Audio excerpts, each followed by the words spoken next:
حضور جب حضرت محمد مصطفیٰ صلی اللہ علیہ وسلم ان کو بلیک گھوڑا کیوں اچھا لگتا تھا؟ وہ خوبصورتی ان کو لگتی ہوگی، ہر ایک کی اپنی اپنی پسند ہوتی ہے.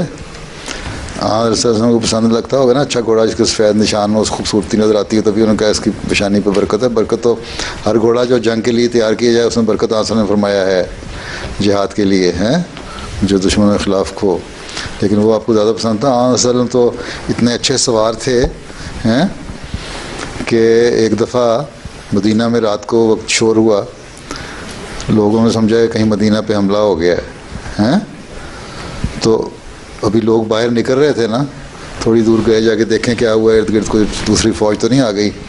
تو دیکھا ہاں حضرت صلی اللہ علیہ وسلم اکیلے گھوڑے کی پہ بیٹھے ہوئے واپس آ رہے تھے ہیں، اور انہوں نے اس کی سیڈل وغیرہ کاٹھی جسے کہتے ہیں وہ بھی نہیں ڈالی ہوئی تھی ہیں، اور ننگی پیٹھ پہ نا گھوڑے کے بیٹھے ہوئے تھے اور صرف رسی سے انہوں کو پکڑ کے لے آئے تھے. اتنے اچھے سوار تھے ہاں حضرت صلی اللہ علیہ وسلم. اور جن کا گھوڑا تھا اس صحابی کو وسلم نے آگے کہا کہ تمہارا گھوڑا تو میں نے بڑا اتنا اچھا گھوڑا ہے، یہ بڑا اس طرح چلتا ہے، کیا مثال دی تھی مجھے یاد نہیں رہا الفاظ، کہ تیزی بجلی کی طرح کی تیزی کی طرح بڑا اسموتھ چلتا ہے اور بڑا اچھا چلتا ہے اور بڑا تیز چلتا ہے.